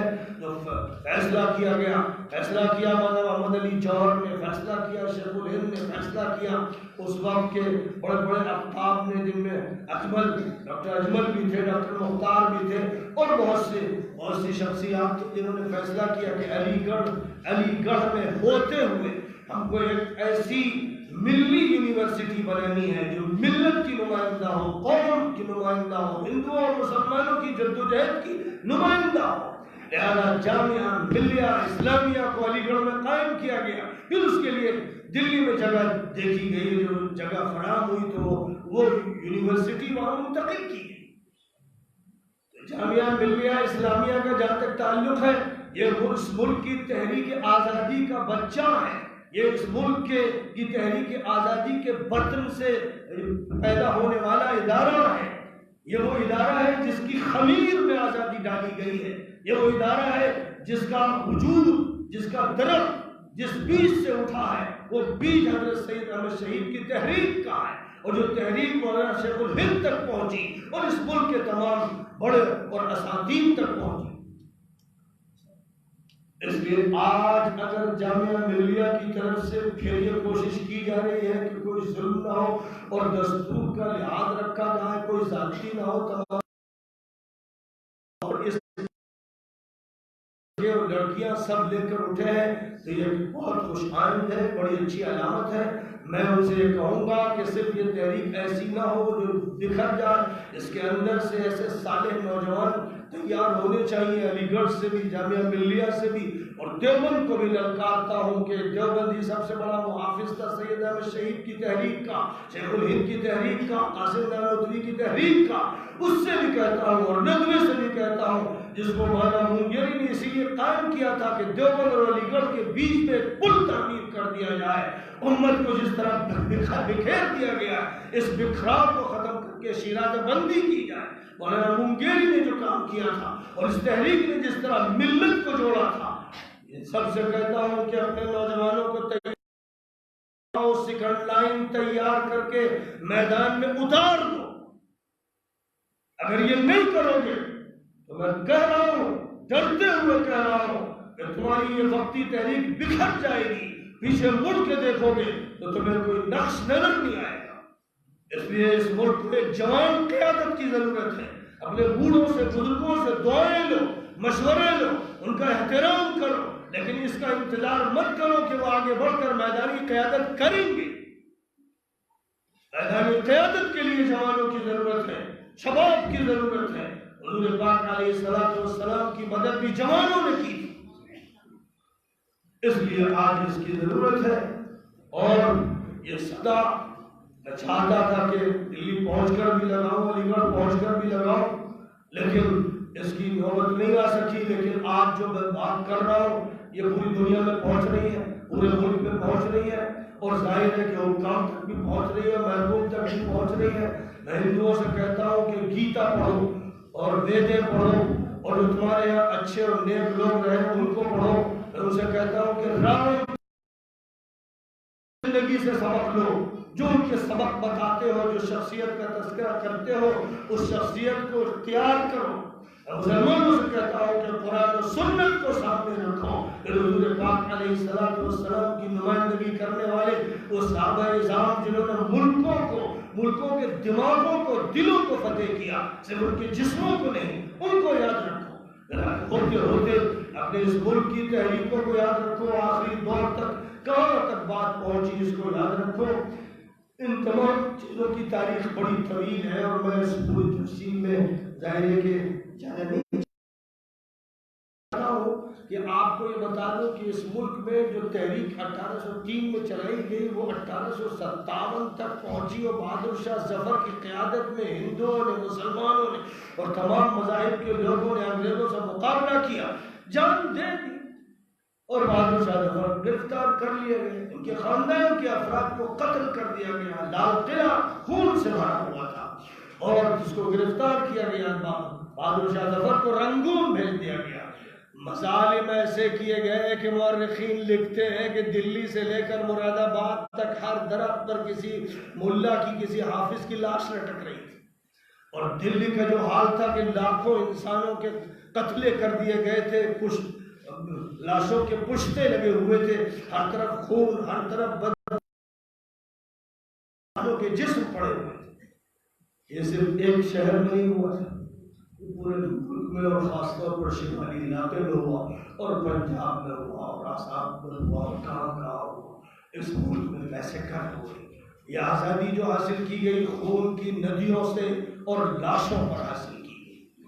اس سے پہلے 1857 میں یقیناً ظاہری اعتبار سے مسلمان ناکام ہو گئے، لیکن انگریزوں پر اس کا جو اثر پڑا تو اس کے نتیجے میں 1858 میں انہوں نے دی گورنمنٹ آف انڈیا ایکٹ بنایا، جس میں ہندوستانیوں کی نمائندگی کا ان کو خیال آنے لگا۔ پھر 1861 میں دی انڈین کونسل ایکٹ بنایا، پھر 1892 میں انہوں نے دی انڈین کونسل ایکٹ میں اور اضافہ کیا، پھر 1919 میں ماڈل منٹو ریفارمز بنایا گیا جس میں مزید اصلاحات کی گئی اور اختیارات دیے گئے، اور پھر 1919 میں Montagu Chelmsford Report and the Government of India Act بنایا گیا، جس میں نمائندگی یہاں کے لوگوں کی مزید بڑھائی گئی، سیاسی امور میں، معاشی امور میں، مالیاتی امور میں ذمہ داریاں بڑھائی گئی۔ پھر 1935 کا وہ ایکٹ پاس کیا گیا جو آج بھی یاد کیا جاتا ہے، اور جس کی بہت سے مشتملات اس وقت بھی معمول بیان چلے آ رہے ہیں، یہ دی گورنمنٹ آف انڈیا ایکٹ 1935۔ اس کے بعد 1946 میں جب آزادی قریب آ لگی تھی اور انگریز اب اتنے دباؤ میں تھے کہ وہ سمجھ رہے تھے کہ ہمارا بستر بن رہا ہے، اب ہمیں یہاں سے جانا ہے، تو کیبنٹ مشن آیا، 1946 میں کیبنٹ مشن آیا، اور پھر 1947 آتے دی انڈین انڈیپینڈنس ایکٹ آیا۔ اس ملک کی آزادی کا انگریزوں کو اعلان کرنا پڑا۔ اور یاد رکھیے کہ 1946 میں اسی فضا میں ایک قانون ساز اسمبلی بنائی گئی، اور یہ جو اسمبلی بنائی گئی اس میں کانگریس کو 296 سیٹیں ملی، اور مسلم لیگ 296 سیٹوں میں سے 211 سیٹیں ملی، اور مسلم لیگ کو 73 سیٹیں ملی۔ ایک مشترک نظام شروع کیا گیا، اور پھر قانون تعلق ہے اس کے چیئرپرسن راجندر پرساد کو بنایا گیا، اور اس اسمبلی کے اندر پنڈت جواہر لال نہرو تھے، ڈاکٹر امبیڈکر تھے، مولانا ابوالکلام آزاد تھے، ڈاکٹر راجندر پرساد تھے، گووند ولبھ پنت تھے، سردار غفار خان تھے، اور مزید دو چار نام اور بھی ہیں۔ یہ قانون ساز اسمبلی تھی، اور پھر اس اسمبلی کا پہلا اجلاس 9 دسمبر 1946 میں ہوا، اور 11 دسمبر کو جبکہ راجندر پرساد صدر منتخب کر دیے گئے تو ایک آبجیکٹیو ریزولوشن پاس کیا گیا۔ یہی وہ آبجیکٹیو ریزولوشن ہے جو ہمارے دستور کا پریمبل بن گیا، یعنی دستور کی تمہید بن گیا۔ اس میں تمام لوگوں کے حقوق کو خاص طور پر ملحوظ رکھا گیا، اور پھر مختلف کمیٹیوں کو قانون سازی کی ذمہ داری دی گئی۔ کمیٹیوں نے اپنی جب رپورٹ پیش کر دی تو ڈاکٹر امبیڈکر کو اس کمیٹی کا ڈرافٹنگ کمیٹی کا چیئرمین بنایا گیا، کہ جو بھی مختلف کمیٹیوں کی رپورٹس آئی ہیں ان کو سامنے رکھتے ہوئے اب وہ قانون کو ڈرافٹ کر دیں، اس کو مرتب کر دیں۔ یہ بھی ایک بڑی بات ہے کہ چھوٹی برادری کا ایک انسان ڈاکٹر امبیڈکر جو ایک بڑا تھنکر تھا، ایک بڑا اسکالر تھا، ایک بڑا پولیٹیشین تھا، ایک بڑا دانا و بینا انسان تھا، اور جس کو انگریزی کی بھی زبردست صلاحیت تھی اور قانون سے خوب اچھی واقفیت رکھنے والا انسان تھا، اس کی چیئرمین شپ میں یہ جو کمیٹی بنی، اس میں فروری 1948 میں قانون کا مسودہ شائع کیا گیا، اور پھر 26 نومبر 1949 کو آئین کو منظوری دے دی گئی، اور اس کے تنفیذ کا اعلان 26 جنوری 1950 میں کیا گیا۔ یہ اس ملک کا وہ دستور ہے جو بنایا گیا ہے، اور اس میں جو سب سے زیادہ اہم چیز ہے جس کو ہر طالب علم کو یاد کر لینا چاہیے، ہر انسان کو یاد کر لینا چاہیے، وہ اس ملک کے دستور کا پریمبل ہے۔ اس ملک کے دستور کا پریمبل، اور پریمبل کا مطلب یہ ہے کہ وہ تمہید جو اس ملک کے دستور پر حاوی ہے اور جس کے بغیر اس ملک کا نظام چلایا نہیں جا سکتا ہے۔ کیا کہتا ہے؟ We, the people of India, having solemnly resolved to constitute India into sovereign, socialist, secular, democratic republic, and to secure to all its citizens justice, social, economic, and political expression, belief, faith, and worship, equality of status and of opportunity, and to promote among them all fraternity, assuring the dignity of the individual and the unity and integrity of the nation. In our Constituent Assembly, this 26th day of November 1949, do hereby adopt, enact, and give to ourselves this Constitution. یہ جو اعلان ہے، جو بات اس تمہید میں کہی گئی ہے، کہتے ہیں ہم بھارت کے عوام، ہم بھارت کے عوام، وہ یاد رکھیے، ہندوستان نہیں کہا گیا، انڈیا نہیں کہا گیا، اس ملک کا نام بھارت ہے، اور اس ملک کے نام کو بھارت رکھنے میں ایک بڑا بیک گراؤنڈ ہے، پس منظر ہے جس کی طرف اس وقت ہے۔ ہم بھارت کے عوام، بھارت کو ایک با اقتدار معاشرتی، سماجی اور عوامی جمہوریہ بنانے کے لیے اور اس کے تمام شہریوں کو سماجی، معاشی اور سیاسی انصاف، خیال، اظہار، عقیدے، مذہب اور عبادت حیثیت اور باختیار مساوات حاصل کرانے کے لیے اور ان سب کے مابین فرد کی عظمت، ہر فرد کی عظمت اور قوم کے اتحاد اور سالمیت کو یقینی بنانے والی اخوت کو فروغ دینے کے لیے متانت اور سنجیدگی سے عزم کرتے ہوئے اپنی آئینسار اسمبلی میں آج مؤرخہ 26 نومبر 1949 کو ذریعہ اعادہ اس آئین کو اختیار کرتے ہیں، وضع کرتے ہیں اور اپنے اوپر نافذ کرتے ہیں۔ یہ اس کا پریمبل کہلاتا ہے، اور یہ پریمبل جان ہے، بغیر کسی تشبیہ کے، کوئی غلط فہمی نہ ہو۔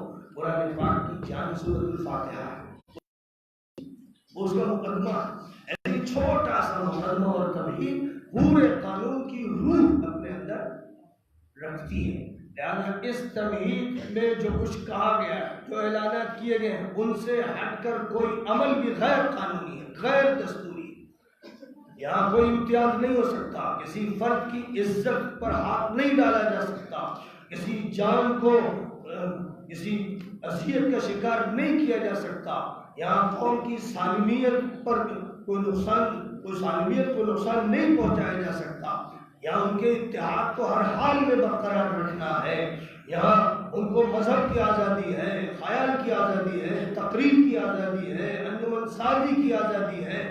یہ آزادیاں دی گئی، اور ان آزادی اس کے بعد یاد رکھیے کہ یہ ایسا قانون ہے جو دنیا کے تمام ممالک کے قوانین میں سب سے زیادہ لمبا ہے۔ اتنا لمبا قانون دنیا کے کسی ملک کا نہیں۔ اس میں 395 دفعات ہیں، ایکٹس ہیں، آرٹیکلس ہیں، 395 اور 22 ابواب ہیں، اور ان ابواب کا تعلق ظاہر ہے کہ اس ملک کے نام سے، اس ملک کی شریعت سے، فنڈامنٹل رائٹ سے، ڈائریکٹو پرنسپل سے، صدر کے حقوق و اختیارات سے، وزیر اعظم کے، وزراء کے، پارلیمنٹ کے، پھر ریاستوں کے، ان کی اسمبلیوں کے، پھر عدالتوں کے، سپریم کورٹ کے، ہائی کورٹ کے اور دیگر سول کورٹ کے، پھر اس کے بعد انتظامیہ کا جو پورا حلقہ ہے، منسٹرز وغیرہ، ان کے سیکرٹریز، ان سے متعلق مالیات کے جو مسائل، ان تمام مسائل پر 22 ابواب میں بحث کی گئی ہے، اور 350 قانون مشتمل ہے، پھر مزید اضافہ کر کے 404 دفعات ہو گئی، اور تقریباً 100 مرتبہ ترمیمات بھی ہوئی ہیں، قانون میں جزوی ترمیمات ہوئی ہیں، کسی بھی قانون کو بالکل حذف کر دیا گیا ہو ایسا تو کم ہی ہے، لیکن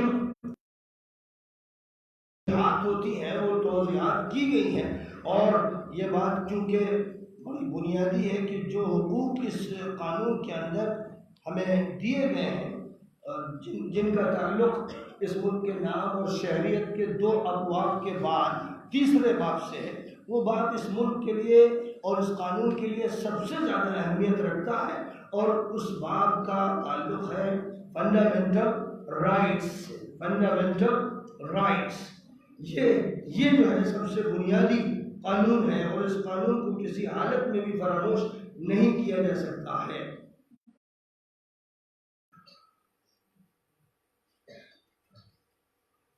Laws inconsistent with or in derogation of the fundamental rights.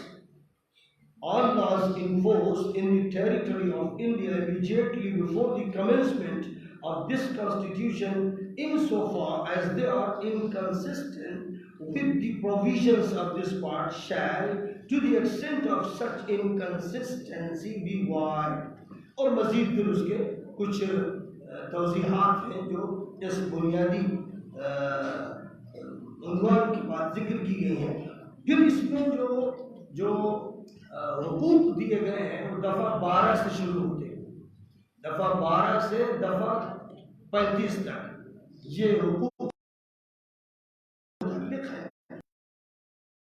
ان میں جو دفعہ 12 ہے وہ تو اس کی نام کی وجہ تسمیہ جسے کہتے ہیں اس سے متعلق ہے، اور دفعہ 13 کے اندر یہ بات کہی گئی ہے کہ جو بنیادی حقوق سے تناقض رکھنے والی چیزیں ہیں یا ان کو کم کرنے والی، ان کے بارے میں کیا رویہ ہوگا اور ان کی کس طرح تشریح ہوگی، ان پر کیسے عمل ہوگا، اس کا ذکر۔ پھر دفعہ نمبر 14 میں قانون کی نظر میں مساوات کا تذکرہ ہے کہ equality before law, the state shall not deny to any person equality before the law or the equal protection of the laws within the territory of India.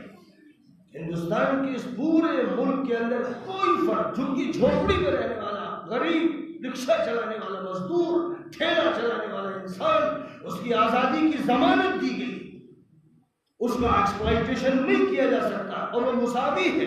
ایک کار پہ چلنے والے اور رکشے کو چلانے والے دونوں برابر ہیں قانون کی نظر میں، جس کا مطلب یہ ہوا کہ وہ سارا فلسفہ اور جو برہمن واد اور ویش واد اور کتبی واد اور شودر واد کا تھا، قانون نے اس کا خاتمہ کر دیا ہے۔ لہذا اب اس حوالے سے کوئی بات نہیں ہوگی۔ اس ملک میں سب کو حق مساوات، اور اس مساوات کا وہ مطالبہ جب ان کو یہ محسوس ہو کہ ان کے خلاف کارروائی کی جائے۔ پھر دفعہ نمبر 15 بہت اہم ہے۔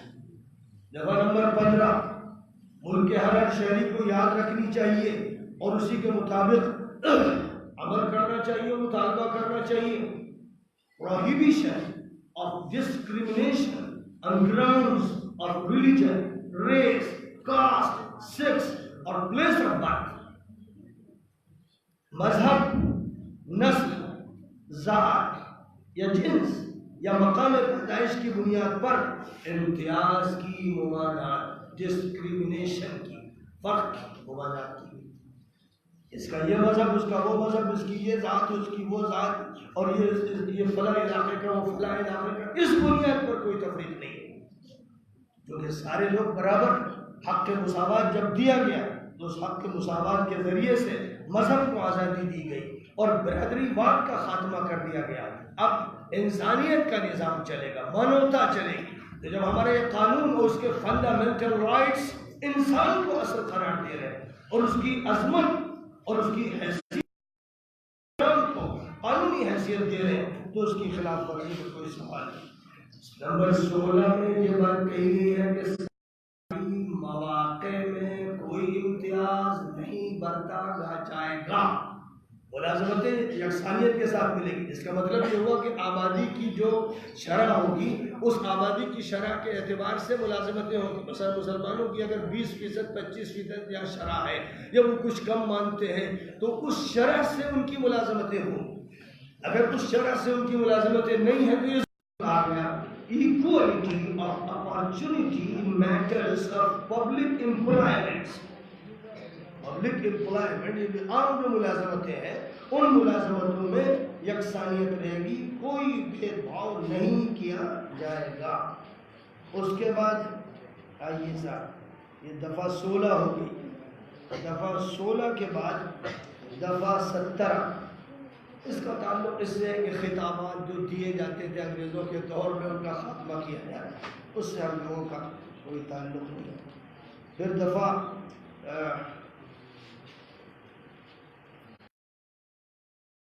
جو ہے اس کا تعلق ہے چھوٹ چھاپ کے خاتمے سے، وہ بھی بہت اہم ہے، کیونکہ چھوٹ چھاپ کی لعنت جو ہے جس میں ایک دلت پٹتا ہے، ایک دلت پٹتا ہے، اس کے ساتھ لنچنگ ہوتی ہے کیونکہ وہ دلت ہے۔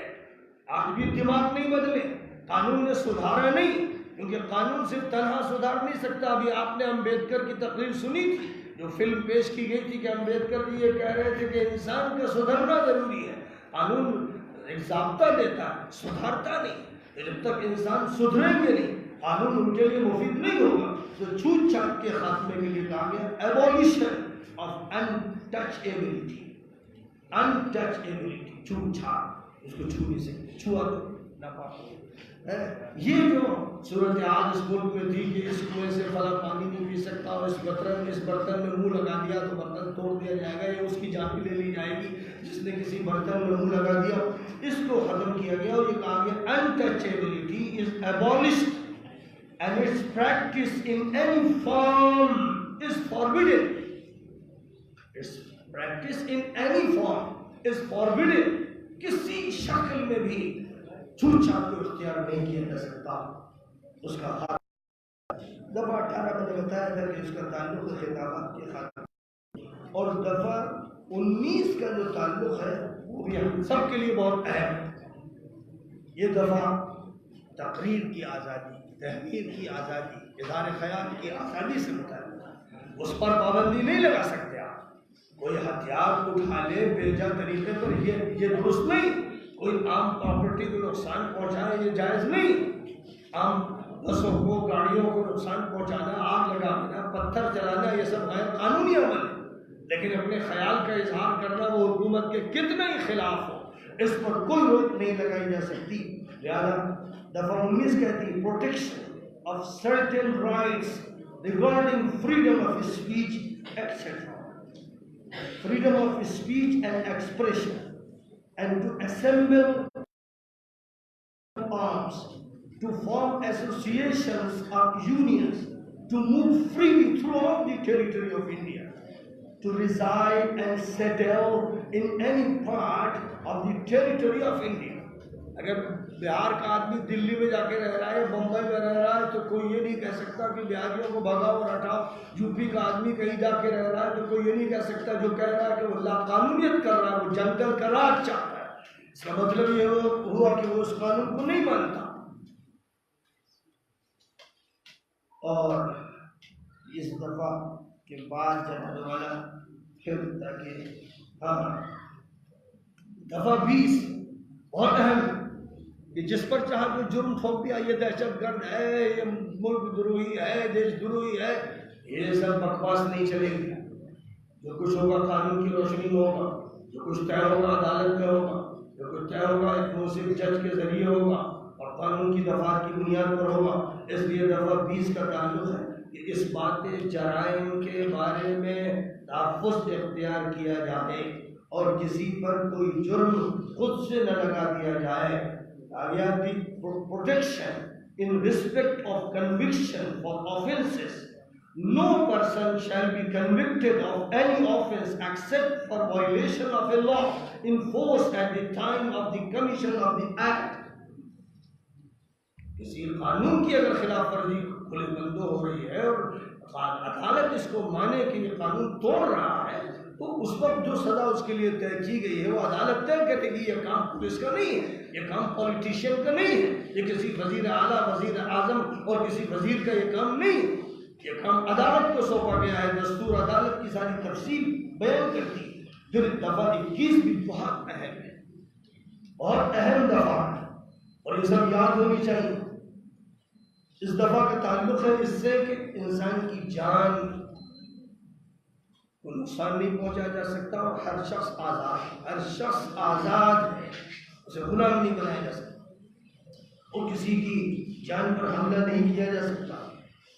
الفاظ جو ہے امبیڈکر کے جو قانون میں اصل الفاظ انگلش کے ہیں، اس لیے انگلش الفاظ میں میں پڑھ رہا ہوں کہ وہ اصل قانون متن وہ ہے، پھر ہندی میں اس کا ترجمہ ہو، پھر اردو میں اس کا ترجمہ ہو۔ 21ویں دفعہ protection of life and personal Liberty, protection of life and personal Liberty, زندگی کا تحفظ ہوگا، جان کا تحفظ ہوگا اور ہر شخص کو شخصی آزادی حاصل ہے، اس آزادی پر کوئی حق نہیں ڈال سکتا اور اس کے لیے غلط توجیہات نہیں کی جا سکتی کہ آزادی کا نعرہ اگر لگایا جا رہا ہے تو اس کو غلط معنی پہنائے جائے، یہ عدالت کے خلاف، دستور کے خلاف جرم ہے، اس کا حق کسی کو نہیں پہنچتا۔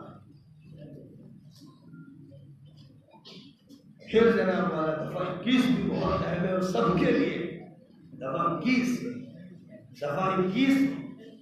اس موضوع پر بحث کرتی ہے کہ سب کو تعلیم کا حق ہے، کوئی بھی اس لیے محروم نہیں کہ اس وقت پیسہ نہیں ہے، فیس کیسے دے، مزدور ہے، اس کے گھر میں کھانے کو نہیں، اس لیے اس کی تعلیم نہ ہو، یہ نہیں ہو۔ حکومت پر ذمہ داری ہے کہ ہر بچے کو پڑھائے، فری تعلیم دے۔ دیکھیے دفعہ کہتی right to education, right to education, the state shall provide free and compulsory education to all children of the age of 6 to 14 years in such manner as the state may by law determine۔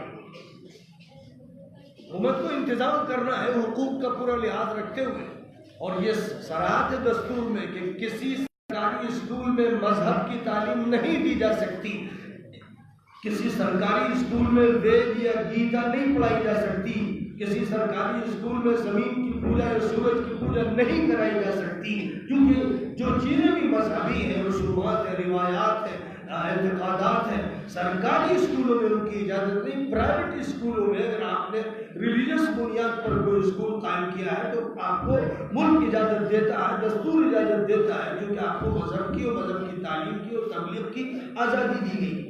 تو تعلیم کا حق اور 6 سال سے 14 سال کے ہر بچے کو تعلیم دینا حکومت پر لازم قرار دیا گیا ہے، اور ابھی کچھ عرصہ پہلے یہ قانون باقاعدہ تفصیل کے ساتھ منظور کیا گیا تھا، یعنی اس حق کو سامنے رکھتے ہوئے کہا گیا تھا کہ ہر ایک میل پر ایک اسکول، لیکن سوائے تمنا اور بہلاوے اور پھسلاوے کے کچھ حاصل نہ ہوا۔ دفعہ 22 کا جہاں تک تعلق ہے، یہ بعض صورتوں میں گرفتاری اور نظر بندی کے خلاف ہے اور استحصال کے خلاف ہے، اور دفعہ 24 کا جہاں تک تعلق ہے، دفعہ 24 جو ہے اس کا تعلق ہے اس سے کہ بچوں کو بچپن کی عمر میں ملازم بنا دینا، ان سے مزدوری لینا، ان کا استحصال کرنا، اس کی اجازت نہیں۔ دفعہ 25 بہت اہم دفعہ ہے، فنڈامنٹل رائٹس کی دفعہ 25۔ دفعہ 25 کا تعلق ضمیر کی آزادی سے، مذہب کی آزادی، مذہب قبول کرنے کی آزادی، مذہب کی دعوت اور تبلیغ کی آزادی سے ہے۔ ہر صاحب مذہب کو یہ حق ہے کہ کھل کر مذہب کی دعوت دے، اس کی تبلیغ کرے، کتابیں لکھے، تقریریں بیانات کرے، اس پر الزام تراشی کرنا کہ اس نے یوں کیا اور یوں کیا، یہ سب الزام تراشیاں غیر قانونی، الا یہ کہ عدالت میں ثابت ہو جائے کہ کسی نے کسی کو ڈرا کر مذہب مسلط کیا یا لالچ دے کر اس کو مذہب میں داخل کیا، وہ خلاف قانون ہوگا، ورنہ مذہب کی تبلیغ قانونی حق ہے جو کیا گیا ہے۔ کہتے ہیں freedom of conscience, freedom of conscience and free profession, practice and propagation of religion۔ مذہب کا اختیار کرنا، قبول کرنا، اس پر عمل کرنا، اس کا اظہار کرنا، اس کو نافذ کرنا، اس کے لیے ادارے بنانا، یہ سب ہے جس کی قانون نے آپ کو اجازت دی، اور اس اجازت کو کوئی بھی واپس نہیں لے سکتا، لہذا پوری طرح سے اس دفعہ کو بھی یاد رکھنا چاہیے اور طلبا کو پڑھانا چاہیے. میں نے یہاں قانون کا وہ حصہ جس کا سب سے تعلق ہے اس کو نصاب میں داخل کیا اور میرا کہنا ہے تمام مدارس کے لوگوں سے, تمام اسکولوں کے لوگوں سے کہ اپنے بچوں کو فنڈامنٹل رائٹس اور سب سے پہلے پریمبل جو اس قانون کا ہے ضرور پڑھائے. اس کو نصاب میں داخل کرنا چاہیے کہ ہم جہاں رہتے ہیں وہاں کا قانون ہمیں معلوم ہو. بڑی اچھی بات ہے. لوگ یہ سمجھتے تھے کہ مسلمان عورتیں تو پردے کی بوبو ہوتی ہیں, برقع پہنا دیا جاتا ہے, لفافے میں باہر نکالا جاتا ہے اور اندر تعلیم سے محروم رکھا جاتا ہے. لیکن آج ہماری عورتوں نے, ہماری بچیوں نے, ہماری بہنوں نے ثابت کر دیا کہ سب سے زیادہ وہ باشعور ہیں, باضمیر ہیں, پڑھی لکھی ہیں, سمجھدار ہیں, دستور کو سمجھتی ہیں, اسکول کی حیثیت کو سمجھتی ہیں. انہوں نے یہ ثابت کر دیا. اب وہ لوگ جو کھسیا رہے ہیں, جن پر چوٹ پڑ رہی ہے اور ادھر ادھر کی باتیں کر رہے ہیں, طرح طرح کے الزامات لگا رہے ہیں, اور آج کا میڈیا شیطانی میڈیا ہے. سوائے اس میڈیا کے جو حقیقت کو پیش کرے, فیکٹ کو پیش کرنا میڈیا کی ذمہ داری ہے. ٹویسٹ کرنا, باتوں کو بنانا, الزام تراشی کرنا, یہ شیطانوں کے ایجنٹ کے کام. یاد رکھیے دفعہ 25 میں نے آپ کو بتائی, پھر دفعہ 26 میں مذہبی امور کے انتظام کی آزادی.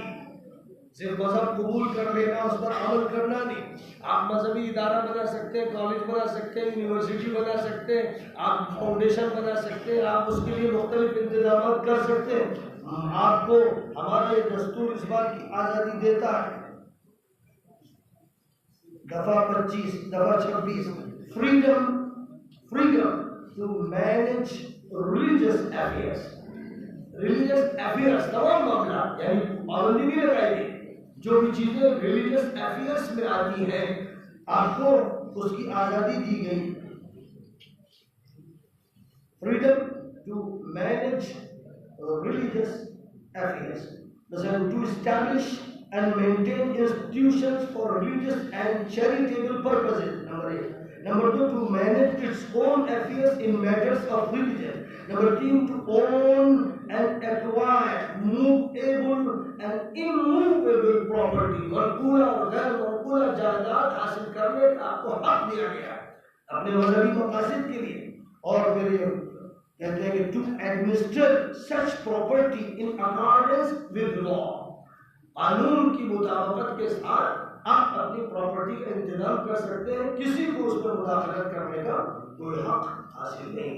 پھر دفعہ 27 میں کسی خاص مذہب کے فروغ کے لیے ٹیکس ادا کرنے کے بارے میں آزادی, یعنی مذہبی جو کام ہے, مذہبی ادارے ہیں, ان پر ٹیکس وصول نہیں کیا جائے گا, ان کو ٹیکس فری کیا گیا ہے. کہتے ہیں freedom as to payment of taxes for promotion of any particular religion. No person shall be compelled to pay any taxes, the proceeds of which are specifically appropriated in payment of expenses for the promotion or maintenance of any particular religion or religious denomination. کسی بھی مذہبی عمل کے لیے کسی بھی مذہبی فرقے کی طرف سے کوئی بھی ادارہ قائم کیا جاتا ہے, اس پر ٹیکس وصول نہیں کیا جائے گا, وہ ٹیکس فری. پھر جناب والا ایک بہت اہم دفعہ 29 بھی ہے, بہت اہم دفعہ 29 بھی ہے.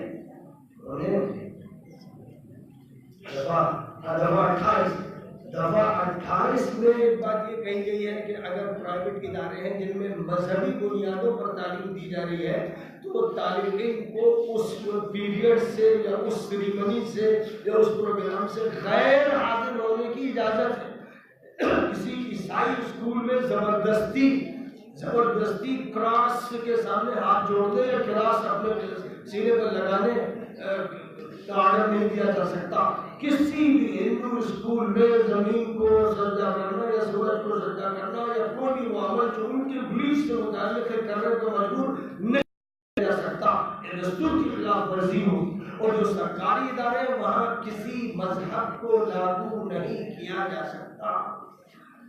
تو جو 28ویں دفعہ اس سے تعلق، لیکن 29ویں دفعہ سب کے ساتھ متعلق ہے اور اس کو بھی ذہن میں رکھنا چاہیے، وہ ہے protection of interest of minorities. Protection of interest of minorities, اقلیتوں کے حقوق کے تحفظ کی ضمانت دی گئی. اور کہیں پر بھی جو اقلیتی افراد رہتے ہیں ان کے مسائل میں حکومت کو مدد کرنا، لیکن ان کو نقصان پہنچانے کی اجازت کسی طرح سے بھی حاصل نہیں ہے، بلکہ ان کی ترقی کے لیے اسکیمیں بنانی چاہیے. پھر دفعہ 30 بھی اقلیتوں کے لیے بڑی اہمیت رکھتی ہے، اور اس دفعہ میں یہ بات کہی گئی ہے کہ اقلیتوں کو تعلیمی ادارے قائم کرنے اور ان کا انتظام کرنے کا حق ہے. اس کو دستور کے الفاظ میں یوں کہا گیا، right of minorities to establish and administer educational institutions. All minorities, whether based on religion or language, shall have right to establish and administer educational institutions of their choice. اپنے پسند کے ادارے قائم کرنے کا ہر اقلیت کو پورا حق ہے. اس میں آپشن نہیں ڈالی جا سکتی، اس میں کوئی رکاوٹ نہیں ڈالی جا سکتی. قانون ہمیں یہ اختیار دفعہ 30 میں دیتا ہے. یہ سب وہ دفعات ہیں کہ جو ہمیں چاہیے کہ ہم اچھی طرح نوجوانوں کے ذہن میں بٹھا دیں، اور جو انگریزی میں بھی اس کو ذہن میں رکھ سکیں انگریزی میں رکھیں، ورنہ کم از کم اردو میں ان کا مفہوم اور جو ہندی جانتے ہیں ہندی میں بھی اس کا مطلب پڑھ لیں، اور ان دستوروں کو یاد رکھیں. اور اس کے ساتھ ساتھ مزید اور بہت سے قوانین ہیں جو ڈائریکٹیو پرنسپلس میں دیے گئے ہیں، اور پھر اس کے بعد جو دیگر ابواب ہیں ان میں ان کا تذکرہ ہے، تعزیرات سے متعلق ہے یا الزامات سے متعلق ہے، اختیار کرنا ہے. اب دفعہ 30 اور 31 اور اس کے بعد کی جو دفعہ توضیحات کے بارے میں اور کچھ ہدایتی اصولوں کے بارے میں جن کا ہر فرد سے وہ تعلق نہیں ہے، اور کو جاننا چاہیے کہ مزید جو قوانین ہیں، یعنی دفعہ 12 سے دفعہ 35 تک جو دفعات ہیں ان میں جو بنیادی اور اہم دفعات ہیں وہ میں نے آپ کے سامنے پیش کر دی، جن کا تعلق ہر فرد سے جو بھی اس ملک کا شہری ہے. تو ہمیں اس طرح دستور کے بارے میں جاننا چاہیے کہ ہمارا دستور جمہوری ہے، سماجی ہے اور باقی ہے، عوامی دستور ہے.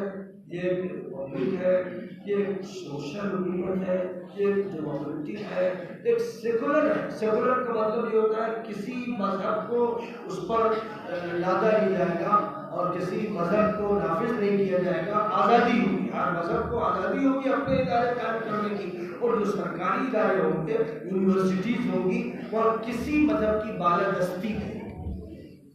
یہ ہمارے اس قانون کے جو امتیازات ہیں ان میں ایک یہ ہے کہ یہ قانون جمہوری ہے، یہ قانون سماجی ہے، یہ قانون کسی دین پر کسی کو پابند نہیں کرتا ہے، اور پھر یہ تمام عوام کے لیے ہے، سب کو حقوق دیے گئے ہیں. پھر یہ قانون بڑا لچیلا ہے، لچکدار قانون ہے. اس میں گنجائش بہت سخت فولادی قسم کا قانون نہیں ہے. کوئی اچھی اور بہتر ترمیم ہو سکتی ہے ڈائریکٹیو پرنسپلس کو سامنے رکھتے ہوئے اور پریمبل کو سامنے رکھتے ہوئے. کوئی مفید اور رفاہی ترمیم اگر کی جائے جس سے قانون کو نقصان میں پہنچے تو وہ کی جا سکتی ہے. پھر یہ قانون وفاقی بھی ہے اور وحدانی بھی ہے، یعنی ایک طرح سے مرکز کو بڑی طاقت دی گئی ہے، حیثیت دی گئی ہے، لیکن ریاستوں کو بھی بڑے اختیارات دیے گئے ہیں. تو اس اعتبار سے امریکہ کا جو وفاقی قانون ہے یا برطانیہ کا اور مختلف ملکوں میں جہاں وفاقی قانون اختیار کیا گیا ہے، اس کی خصوصیت بھی ہندوستان کے قانون میں ہے کہ مرکز اور ریاستوں کے درمیان رابطے بہتر ہیں. ساتھ ہی ساتھ ہر ریاست کو کچھ ایسے اختیارات دیے گئے ہیں جن کی بنیاد پر ایک وحدانی قانون بھی ہے، جس میں مرکز کی ریاستوں کی بھی اپنی ضمنی اعتبار سے حیثیتیں محفوظ رکھی گئی ہیں. تو یہ خصوصیات ہیں. ساتھ ہی ساتھ ایک بڑی خصوصیت یہ ہے کہ جو UNESCO کا چارٹر ہے اس میں جو اعلامیہ ہیومینٹی سے متعلق رائٹس کا جاری کیا گیا، بہت لمبا چارٹر جاری کیا گیا، اس کا پورا خیال رکھا گیا ہے. یعنی قانون میں یہ بات خاص طور پر ملحوظ رکھی گئی ہے کہ انسانی قدروں کو کوئی نقصان نہ پہنچے اور انسان کی آزادی اور حریت پر کوئی آنچ نہ آنے پائے، اور یہاں ہر انسان آزادی محسوس کرے۔ طبقاتی سسٹم اور فرقہ وارانہ سسٹم کے جنازے نکال دیے جائیں، اور سیاسی پارٹی بھی اسی بنیاد پر قائم ہو، تنظیمیں بھی اسی بنیاد پر قائم ہو کہ مانوتا سب سے اہم بات ہے رکھا گیا ہے۔ یہ اس کے بہت سے امتیازی پہلو ہیں، اور آپ نے فنڈامنٹل رائٹس کے چیپٹر میں جو بھی آرٹیکلس ہیں اور ایکٹس ہیں ان کی جو تفصیلات سامنے آئی ہیں اس سے بھی اندازہ ہو گیا ہوگا کہ اگر اس ملک کے قانون کا لحاظ رکھا جائے تو شکایتیں نہ ہو، حکومت کے درمیان اور عوام کے درمیان کوئی ٹکراؤ نہ ہو، اعتبار اور اعتماد قائم ہو، مسائل کو مل جل کر حل کیا جائے، بیٹھ کر اپنے مسائل کو حل کر لیا جائے، ایسی نوبت ہی نہ آئے کہ لوگ چیخیں اور چلائیں اور احتجاج مظاہر ہو، اور اس کا کوئی جواز نہیں ہے کہ پراپرٹی کو کوئی نقصان پہنچایا جائے، کسی کی جان کو کوئی نقصان پہنچایا جائے۔ اس کا حق ہے پولیس کو ہے، عوام کو ہے، کسی بھی طبقے کو ہے، سب کو سب کا احترام رکھنا ہے اور قانون کے دائرے میں کارروائی کرنی ہے، قانون کے دائرے سے نکلنے کی کسی کو اجازت نہیں حاصل ہے۔ آج جمہوریہ کے اس دن میں 26 جنوری کو میں نے آپ کے سامنے قوانین کی جو توضیحات کی ہیں، اور جس طرح میں کوشش کر سکتا ہوں کہ اس کا پورا نظام آپ کے سامنے آ جائے اختصار کے ساتھ، اور خاص طور پر جن کا تعلق یہاں کے ہر شہری سے ہے، ہر سٹیزن سے جو چیزیں متعلق ہیں وہ سامنے آ جائے۔ ہمارے مدارس میں بھی طلبا ان چیزوں سے واقف ہوں، اور اسکولوں میں بھی، اور عوام بھی ان سے واقفیت رکھیں اور ان پر عمل کریں اور کرائیں، تو یہ بہت اچھی بات ہوگی۔ میں امید کرتا ہوں کہ جمہوریت کا ہمارے دل صحیح معنی میں جمہوریت کو اس ملک میں قائم کرے گا، اور اس ملک میں جمہوریت ہی کا جھنڈا بلند رہے گا، اور یہ جو سماجی اور رفاہی ملک قائم کیا گیا، قانون دانوں قانون سازوں نے جن باتوں کو محدود رکھا گیا ان کا سبھی خیال رکھیں گے، اور اس طرح یہاں سب ہندو، مسلم، سکھ، عیسائی اور دیگر مذاہب کے لوگ اس طرح رہیں گے جیسے خاندان کے لوگ رہتے ہیں، کوئی بھید بھاؤ نہیں ہوگا، کوئی چھوٹ چھاٹ نہیں ہوگی، ذات پات کے جھگڑے کھڑے نہیں کیے جائیں گے۔ اس طرح اس ملک کی ترقی میں حصہ لیں گے اور اس ملک کا نام روشن کریں گے۔